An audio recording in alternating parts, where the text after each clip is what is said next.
Olá, pessoal. Sou o Gabriel e, juntamente com a Aline e Ricardo, apresentaremos esse trabalho, que foi intitulado Process-Based Tolerance Assessment of Connecting Rod Machining Process, o que, em tradução livre, ficaria algo como avaliação de tolerância baseada em processos da usinagem de uma biela. Então, vamos lá para a agenda da apresentação.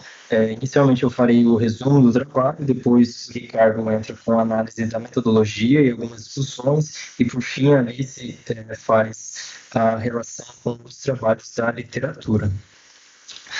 Algumas informações aqui sobre a referência do trabalho. Foi publicado no Journal of Industrial Engineering International, e foi um estudo de pesquisa da Índia em 2016, e palavras-chave já traduzidas ficariam como toleranciamento de processos, gráfico de tolerâncias, a metodologia de IMEC, capabilidade de processos, dimensionamento e toleranciamento e o mapeamento dimensional.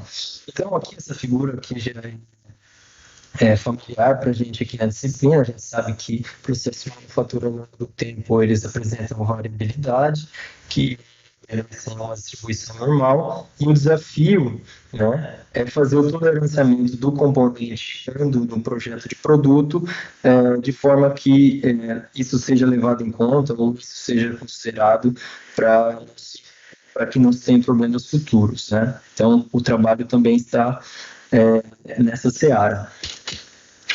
Inicialmente, então, faremos uma revisão da literatura aqui, né?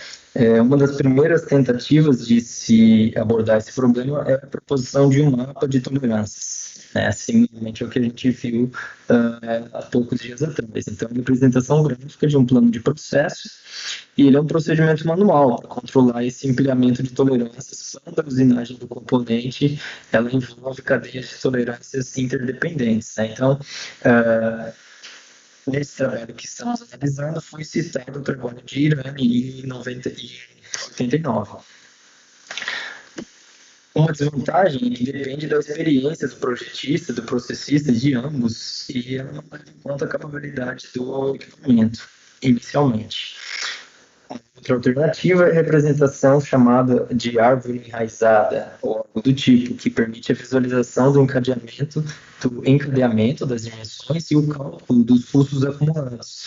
Isso é interessante porque a gente já consegue ter uma perspectiva de como cada operação afeta no custo total do componente.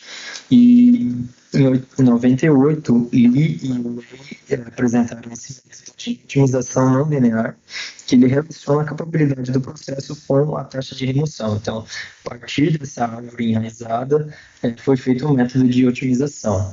Então, aqui, só para efeitos ilustrativos, esse primeiro diagrama de tolerância de 89, então aqui a gente tem a metade de um eixo de revolução e o seu respectivo encadeamento de tolerâncias. E aí, por árvore, ou por árvore, raiz das árvores, entende-se essa distribuição gráfica em que cada círculo, cada letra é uma feature e as setas indicam a tolerância e o relacionamento entre elas. Então, isso foi feito no trabalho de 98. Bom, e nesse trabalho que estamos analisando, né, novamente, foi a usinagem de biela. Então, aqui, já depois de fracionada, né, e aqui o componente montado. Então, lembrando que ele é inicialmente fabricado de forma monolítica, o material vem proveniente de forjamento, e depois é feito esse separamento aqui, né, essa separação das duas partes. Mas, enfim, estaremos fazendo a usinagem desse componente. E mais especificamente, aqui novamente a vista ortogonal, com vista de todas as operações de usinagem, com todas as dimensões. Mais especificamente estaremos envolvidos com algumas features que foram definidas baseadas na experiência prévia dos autores, né? Então, foram 4 características que os autores entenderam como críticas para a qualidade, sendo elas a espessura da face de empuxo, aqui depois da retificação de desgaste, então aqui no pé da biela. Depois, a distância entre centros dos furos de parafusos aqui, pós-furação e alargamento. O diâmetro do pino do pistão após a operação de engatilhamento e diâmetro do pino da manivela após a operação de brunimento. Então, essas características foram identificadas como críticas para a qualidade. E aqui já entra um ponto interessante, que esses mesmos autores, em 2013, né, então essa referência aqui é de um trabalho anterior a esse que estamos analisando, em 2013, eles fizeram essa otimização do processo, de forma que essas 4 features que estamos comentando, elas foram utilizadas, foi feito um processo de DMARC para identificar causas. Vejam que, inicialmente, os valores de capabilidade eram incapazes, né? E agora os processos eles se tornaram capazes após essa melhoria. Então, aqui nesse trabalho, analisaremos já com o processo totalmente capaz. E a análise que é feita posteriormente é a relação desses valores de tolerância de projeto e de CP, ou capabilidade de processo da usinagem da Biela, isso é feito a relação com o software comercial, no caso esse chamado de Toolcap, um fabricante americano. E esse software, inicialmente, ele qual seria o CP e vice-versa. Mas para isso precisa-se de algumas hipóteses simplificadoras. Primeiro, o componente ferramental usado ele tem características repetidas com várias referências, não está alinhado com a feature que estamos analisando, ela não está alinhada com a linha de partição do módulo matriz, né? Isso vem do processo anterior.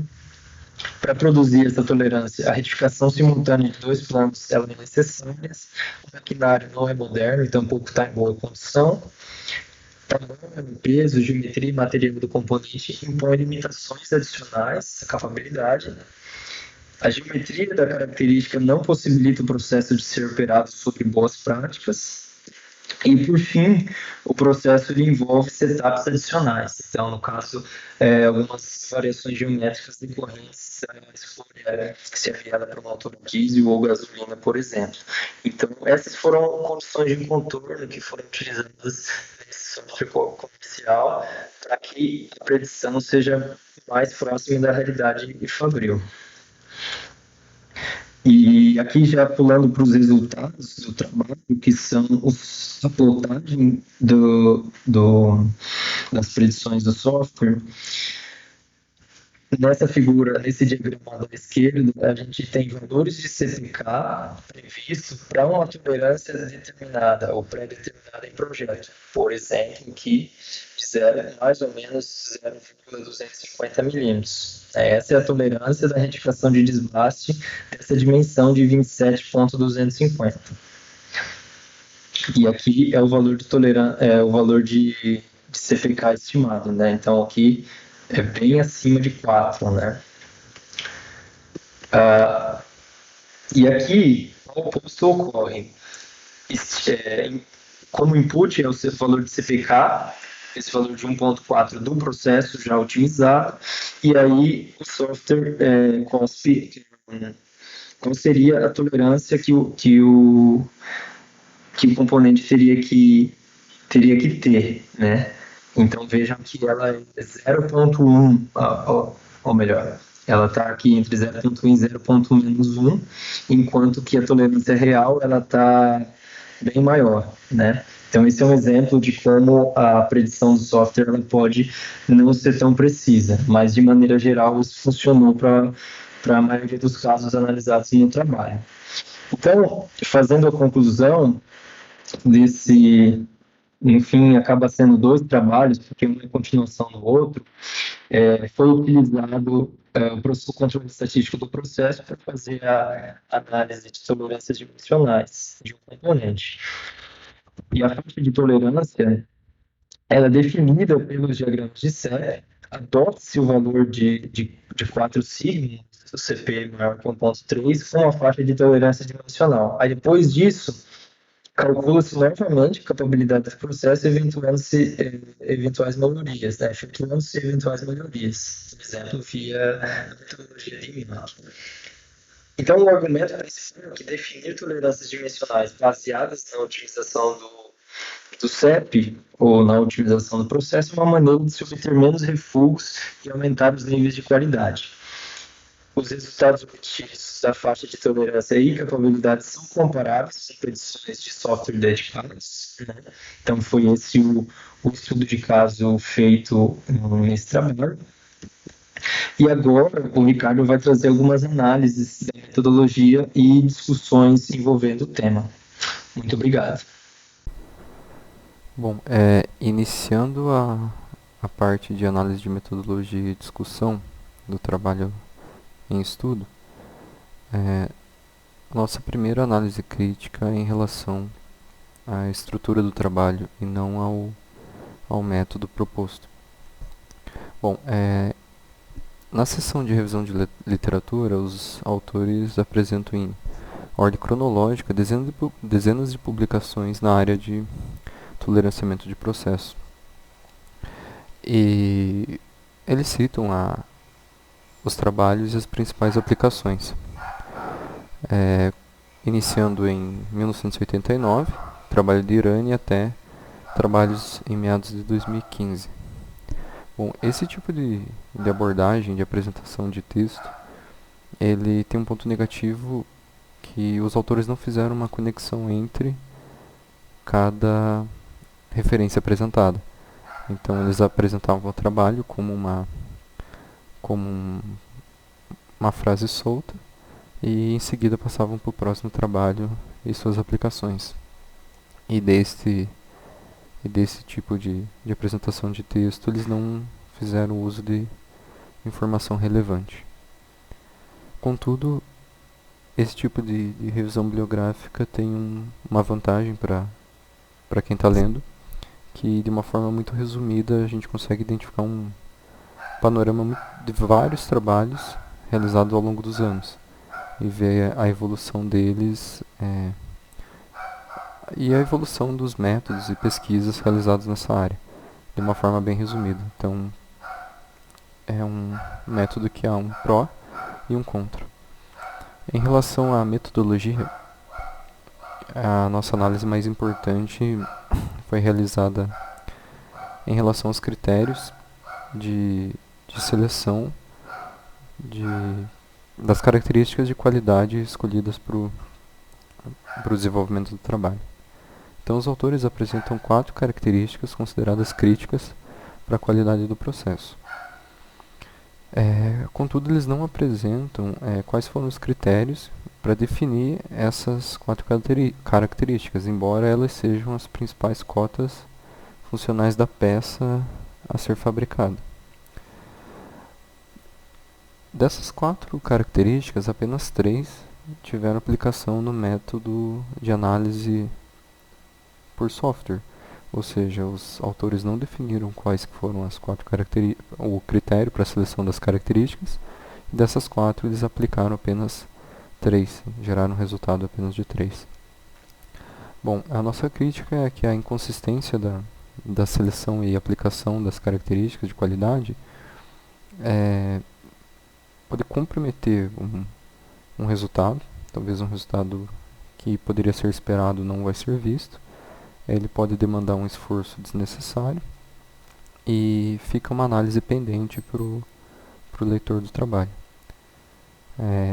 Assim, quando você define essa característica crítica que não é usada, pode ter outros esforços para tentar melhorá-la sem saber se ela realmente é importante para a tua peça ou não. Bom, a sugestão de melhoria da metodologia que a gente faz, a primeira sugestão é que os autores descrevam os motivos da determinação dos fatores críticos para a qualidade, seja ele por experiência da fabricação ou uso da peça, ou por uma análise de variância de fatores. E a sugestão 2, mais prática, é utilizar uma metodologia para a determinação das características-chave de qualidade, como o método de índice de sensibilidade, aplicado por Idris et al. Então, esse trabalho de Idris et al. De 2018, é um trabalho paralelo que nós pesquisamos, específico para seleção e identificação de características chaves de processos por método de análise de sensibilidade. Bom, o objetivo desse trabalho e desse método é permitir aos projetistas identificar as dimensões com alto ou baixo impacto na taxa de não conformidade das peças, a fim de reduzir o número total de características chaves, QC, indicadas em seus desenhos sem perda de qualidade. Então, se você tem uma peça com muitas dimensões ou diversas características que podem ser críticas para a qualidade, e você não sabe em qual você deve focar, usar uma metodologia de seleção é um meio de diminuir a quantidade de características e focar nas mais importantes. Bom, desta forma, um método se encaixa para a solução de um dos problemas visto no artigo, a identificação de mais características-chave do que o necessário ou aplicável. Então, nós vimos que eles tinham escolhido 4 características sem critério e utilizaram 3, sendo que dessas 3 a gente vai apresentar aqui 2 não tiveram um resultado tão satisfatório na simulação, que pode ser um indício de uma escolha errada. Desta forma, o uso de um método para identificação de características-chave ou críticas para a qualidade pode solucionar esse problema. Bom, esse método analisado, ele é executado dentro dessas 6 etapas principais. Bom, a principal etapa é a geração dos parâmetros estatísticos do processo, ou seja, pegar a população, gerar a amostra, e dessa amostra obter a média, desvio padrão e variância. A segunda etapa é gerar os domínios de conformidade. Bom, domínio de conformidade, basicamente os autores estão falando dos intervalos de tolerância e das curvas de distribuição de cada cota, de cada dimensão da cadeia de tolerâncias. Então, para cada dimensão, cada processo da cadeia de tolerâncias que pode se tornar uma característica-chave, vai ser feito o intervalo de tolerâncias e as curvas de distribuição. A terceira etapa é fazer o modelamento do parâmetro de qualidade ou requisito funcional que a gente quer obter, né? Ou seja, a saída. Neste exemplo, os autores usam a taxa de não conformidade de peças, que depende de parâmetros estatísticos de processo. Então, o parâmetro de qualidade y ele é igual a uma função dependente da variável x, onde x é a dimensão das peças. Bom, a dimensão das peças ela tem seus parâmetros estatísticos, média, desvio padrão, variância. Então, quer dizer que o modelo ele vai ser uma função do teu objetivo em relação aos parâmetros estatísticos. E aqui a gente pode ver embaixo, modelado já, que a taxa de não conformidade, feita através de um método estatístico avançado, devido à variabilidade dos parâmetros, que eles são parâmetros variáveis. Essa taxa de conformidade, de não conformidade, ela basicamente está em função da variância e do desvio padrão. E significa que ela é dependente de que ela é feita para cada dimensão. Tendo o modelo já desenvolvido, a quarta etapa é aplicar o modelo ao método matemático de solução. Nesse caso, é utilizado o SOBOL. O SOBOL é um método de análise de índices global de sensibilidade. Ou seja, ele consiste em avaliar a sensibilidade da saída, taxa de não conformidade, em relação à incerteza ou à variabilidade dos parâmetros de entrada. Então, na prática, ele vai avaliar o efeito que a variação de um dado de entrada pode ocasionar nos resultados da saída e a interferência entre cada parâmetro, ou seja, cada dimensão. Na prática, ele vai verificar qual que é as dimensões, as cotas com maior influência na cadeia de dimensões. Bom, a quinta etapa é calcular os índices de sensibilidade, que representa o efeito representa os efeitos principais de cada parâmetro e os níveis de interação entre cada parâmetro com os outros. O resultado do cálculo é o gráfico de sensibilidade. Então, para cada dimensão, de D1 a D14, as barras representam a grandeza do índice de sensibilidade. Bom, a sexta etapa é analisar os resultados e classificar as dimensões que apresentam os maiores índices significativos e classificar elas como as principais características-chave do processo de fabricação. Nesse exemplo, a gente percebe que D2 e D5 são as dimensões que possuem os maiores valores significativos de efeitos principais, assim como de efeitos totais entre eles. Ou seja, D2 e D5 vão ser considerados as principais dimensões que possuem maior influência na cadeia de dimensões. Ou seja, são as dimensões que devem ser fabricadas com mais atenção, que devem ter sua tolerância estudada com mais atenção e analisada, sendo que as demais, elas não possuem tanta influência sobre a cadeia de dimensão e dependendo da análise podem ser e devem ser desconsideradas para otimizar o processo. Bom, que resultado a gente espera de aplicar uma metodologia de melhoria ou extensão da metodologia? Seria que a variabilidade dos parâmetros estatísticos de algumas dimensões iam apresentar impacto importante nos índices de não conformidade. Então, se os autores tivessem determinado uma saída, um resultado, eles poderiam avaliar qual das 4 características e dimensões iam apresentar maior impacto. Também ia minimizar a quantidade de fator considerado chave e esforços desnecessários sobre eles. Então, os fatores que não tiveram um resultado adequado ou não foram utilizados, a gente já ia eliminar na seleção. E por fim, o método mostra quais são as dimensões críticas e essas devem ser fabricadas com atenção especial. Então, as mais importantes para a cadeia de dimensões. Uma outra análise que a gente faz referente à metodologia é que os autores apresentam 2 grupos de valores para essas 4 características, para essas 4 etapas do processo.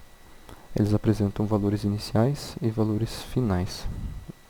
Bom, os valores iniciais, eles não são processos capazes. Eles têm o CPK muito baixo, menor que 1.33. Eles aplicaram a metodologia de Make, Define, Measure, Analyze, Improve and Control para obter a melhoria. Então foi uma metodologia interativa que gerou o CPK elevado dos processos. Então, os autores em 2013, nesse trabalho, dos mesmos autores 3 anos atrás, do trabalho em estudo, aplicaram o DMake, iterações, FEMEA e ANOVA, que resultou em procedimentos de manutenção das máquinas, compensação do desgaste de ferramenta, reposição das fixações, dos dispositivos e fixações e calibração dos instrumentos de medição. Então, essas atitudes aqui, tomadas iterativamente, fizeram com que o CPK aumentasse desses valores para valores superior a 1.33, considerados otimizados. Bom, a nossa crítica nessa sessão é que em 2013 as etapas de melhoria foram aplicadas apenas a Feature 1, elas não foram aplicadas a 2, a 3 e a 4, foi estudada só a 1. E a Feature 1, esse processo número 1 aqui, ele é um processo de retificação independente dos outros. Então 2, 3 e 4 não é realizado na mesma máquina-ferramenta, no mesmo sistema de usinagem e não tem a mesma característica. Então, o autor cita que esses 3 processos foram otimizados com a mesma metodologia, mas não apresenta quais que foram os passos aplicados. Porém, um elogio aqui muito grande é que a gente percebe que o uso dessa metodologia do DMake, iterações, o FEMEA e a ANOVA para comprovar essas atividades encontradas no FEMEA foi uma metodologia muito eficiente para diminuir o desvio padrão e aumentar a capabilidade do processo, mesmo de processos independentes do processo inicial em estudo. Então, resumindo, foi estudado esse processo e encontrado quatro atividades que melhoraram ele. Segundo os autores, a mesma metodologia foi usada para processos independentes e acabou gerando um aumento também de CPK. Isso é um fator muito positivo. A gente vê que usar essa metodologia pode ser eficiente para diferentes processos de usinagem. Nesse momento, serão discutidos os resultados obtidos no artigo, principalmente focando na divergência percebida entre os resultados práticos obtidos por controle estatístico e pelos dados obtidos pelo software. No gráfico A, tem-se o cálculo do CPK previsto para a tolerância determinada do processo. Então, o gráfico A, ele vai gerar um CPK previsto pelo software com base na tolerância pré-determinada.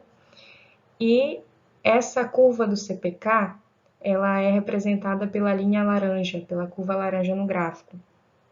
E o CPK previsto foi igual a 4, enquanto o CPK otimizado pelo controle estatístico deu igual a 1,45, que é a curva indicada em azul.